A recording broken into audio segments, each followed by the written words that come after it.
Subscribe to our YouTube channel and press the bell icon for the latest updates. How to disable two-step verification on WhatsApp on an Android device.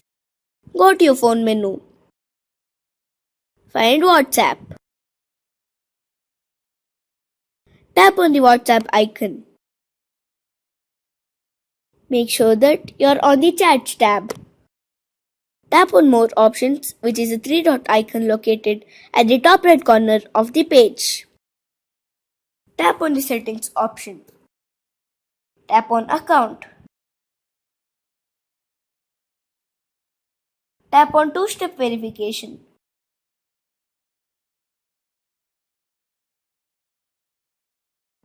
Tap on Disable.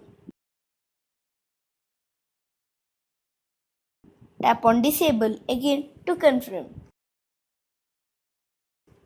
As you can see, two-step verification has been disabled on your account.